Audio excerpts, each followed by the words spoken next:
Thanks for join Global Tutorial Bernard Simamora, SSI, SIP, SH, MH, MM. Subscribe, like, and share. Selamat mengikuti. Tutorial Kepemimpinan. Topik ke-14 dari 50 topik. Kepemimpinan menurut teori perilaku, behavioral theory. Bagian pertama, studi tentang kepemimpinan sejak dulu telah banyak menarik perhatian para ahli. Pada tahun 1950-an para peneliti dan teoritis berusaha mencari pendekatan lain sebagai reaksi terhadap teori kepemimpinan berdasarkan ciri. Para peneliti dan teoritis mulai memberikan perhatian yang seksama terhadap perilaku pemimpin.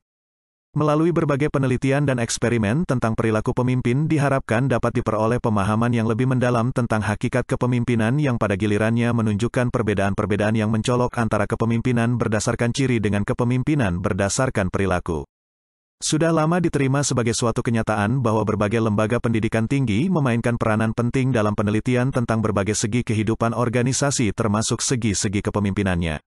Namun demikian, tidak mungkin menelusuri kembali semua usaha dari semua lembaga pendidikan tinggi yang telah melakukan penelitian dan eksperimen tentang perilaku pemimpin.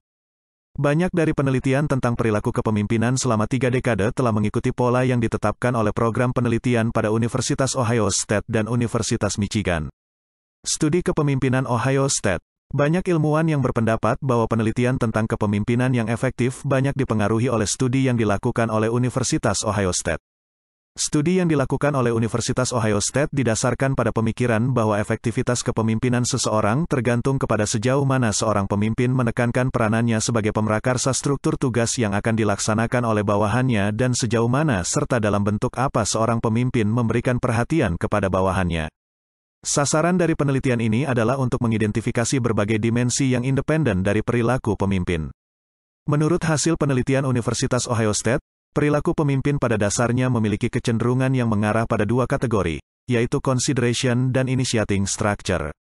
Consideration menunjuk pada perilaku pemimpin yang menyangkut sifat, bentuk, dan intensitas perhatiannya kepada para bawahannya. Sedangkan initiating structure menunjuk pada sejauh mana seorang pemimpin mendefinisikan dan menyusun struktur peranannya dan peranan bawahannya dalam usaha mencapai tujuan yang telah ditetapkan sebelumnya. Dalam kaitan ini, keberadaan seorang pemimpin dipandang sebagai faktor penentu dalam kehidupan organisasi. 2 kategori kecenderungan perilaku pemimpin tersebut mempunyai ciri-ciri berikut. 1. Consideration. Perilaku pemimpin cenderung mengarah kepada kepentingan bawahan. Oleh karena itu, ciri-ciri perilaku pemimpin dalam hubungannya dengan bawahan sebagai berikut. A. Ramah tamah. B. Mendukung dan memperlihatkan perhatian terhadap bawahan. C. Memperhatikan kesejahteraan bawahan. D. Melakukan kebaikan kepada bawahan. E. Mempunyai waktu untuk mendengarkan masalah bawahan. F. Berjuang untuk bawahan. G. Berkonsultasi dengan bawahan mengenai hal yang penting sebelum melaksanakan tugas. H. Bersedia menerima saran dari bawahan. I. Memperlakukan bawahan sebagai sesamanya. 2. Initiating structure. Perilaku pemimpin memiliki kecenderungan lebih mementingkan organisasi daripada memperhatikan bawahannya. Oleh karena itu, perilaku pemimpin mempunyai ciri-ciri sebagai berikut. A. Memberi kritik terhadap pekerjaan yang jelek. B. Menekankan pentingnya memenuhi batas waktu pelaksanaan tugas-tugas kepada bawahan. C. Mempertahankan standar kinerja tertentu. D. Meminta bawahan untuk mengikuti prosedur-prosedur standar. E. Mengkoordinasi kegiatan-kegiatan bawahan dan memastikan bahwa bawahan bekerja sepenuh kemampuan. F. Memberi petunjuk kepada bawahan bagaimana melakukan tugas. G. Memberitahu apa-apa yang harus dikerjakan bawahan. Consideration dan initiating structure merupakan kategori perilaku yang relatif berdiri sendiri. Hal ini berarti bahwa beberapa orang pemimpin mempunyai consideration yang tinggi dan initiating structure yang rendah. Beberapa orang pemimpin mempunyai consideration yang rendah dan initiating structure yang tinggi. Beberapa pemimpin lainnya kedua-duanya tinggi dan beberapa pemimpin kedua-duanya rendah.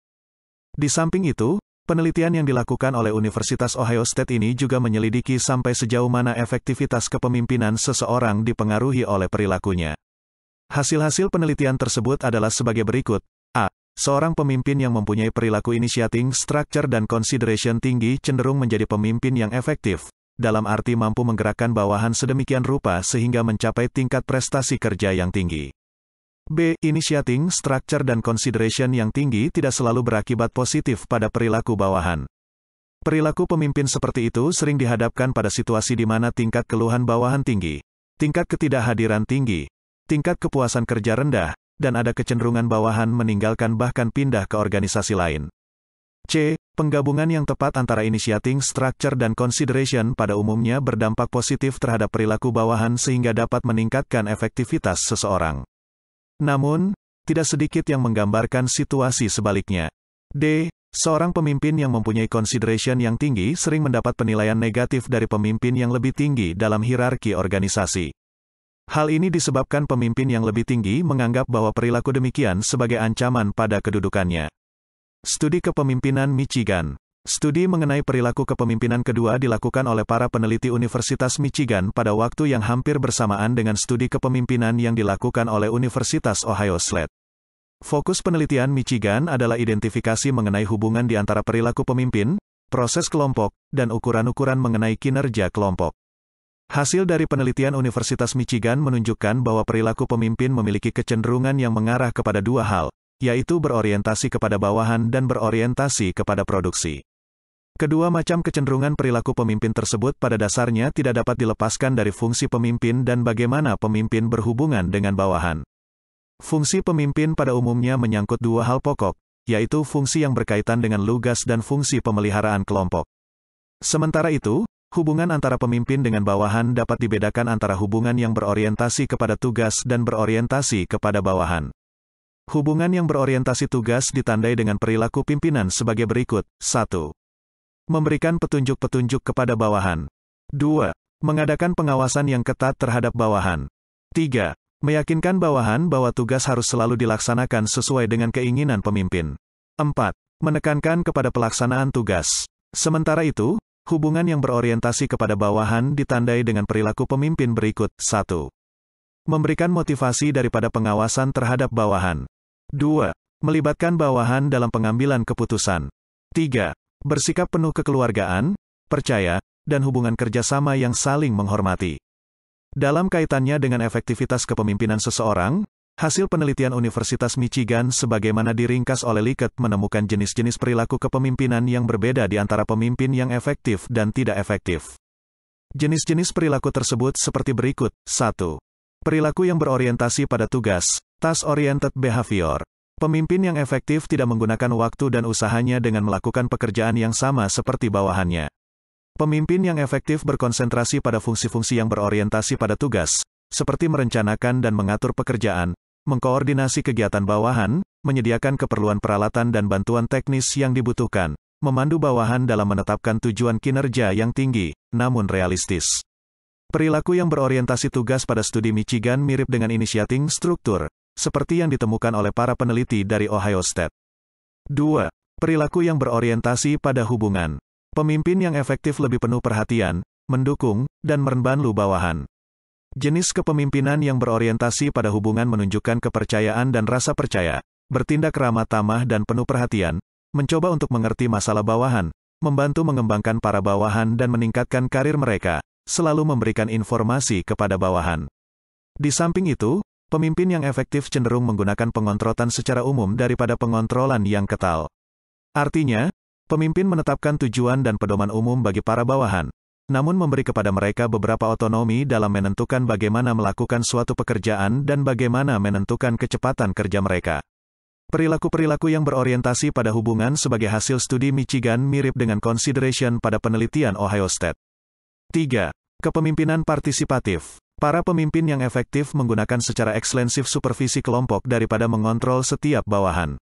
Pertemuan kelompok memudahkan partisipasi bawahan dalam pengambilan keputusan, memperbaiki komunikasi, mendorong kerjasama, dan memudahkan pemecahan konflik. Para pemimpin dalam pertemuan kelompok pertama-tama memandu diskusi dan berorientasi kepada pemecahan masalah.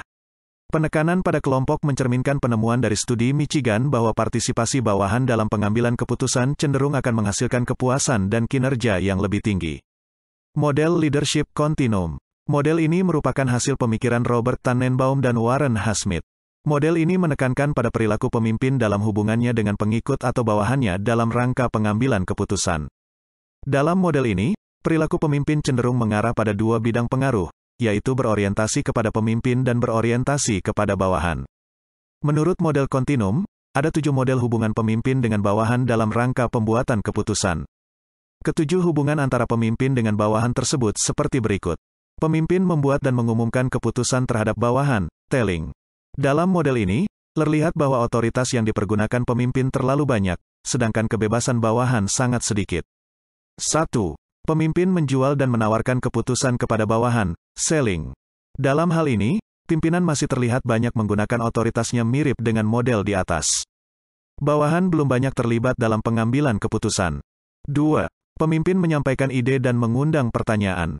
Dalam model ini, pemimpin sudah membatasi otoritasnya dan memberi kesempatan kepada bawahan untuk mengajukan pertanyaan. Pada model ini, bawahan sudah mulai terlibat sedikit dalam kegiatan pengambilan keputusan. 3. Pemimpin memberikan keputusan tentatif dan keputusan masih dapat diubah. Dalam model ini, pemimpin sudah banyak mengurangi penggunaan otoritasnya dan bawahan sudah mulai banyak terlibat dalam pembuatan keputusan. 4. Pemimpin menyampaikan permasalahan dan meminta saran pemecahannya kepada bawahan, consulting. Dalam model ini, otoritas pemimpin dipergunakan sesedikit mungkin sedangkan kebebasan bawahan dalam berpartisipasi membuat keputusan sudah banyak dimanfaatkan. 5. Pemimpin membuat menentukan batasan-batasan dan meminta kelompok untuk membuat keputusan. Partisipasi bawahan dalam model ini sudah banyak dipergunakan dibandingkan dengan model kelima di atas. 6. Pemimpin mengizinkan bawahan berfungsi dalam batas-batas yang ditentukan, joining. Model ini terletak pada titik ekstrim penggunaan kebebasan bawahan, dengan kata lain merupakan kebalikan dari model pertama. Itulah materi topik ke-14 tutorial kepemimpinan. Channel ini akan sangat membantu masyarakat umum dan para mahasiswa yang sedang atau ingin kuliah di perguruan tinggi manapun di Indonesia. Ratusan video tutorial S1 Ilmu Hukum, S1 Ilmu Pemerintahan, S1 Ilmu Komunikasi, S1 Ilmu Manajemen, S1 Ilmu Administrasi dan lainnya disajikan. Video tutorial dituturkan dan disubtitelkan agar dapat ditonton, dibaca sambil didengarkan. Jangan khawatir jika tidak langsung paham. Untuk pemahaman yang lebih baik, putar dan dengarkan video tutorial berulang-ulang. Subscribe dan like, agar Anda mendapatkan update tutorial lainnya. Bagikan juga link video ini, agar teman lain juga mendapatkan manfaat channel ini.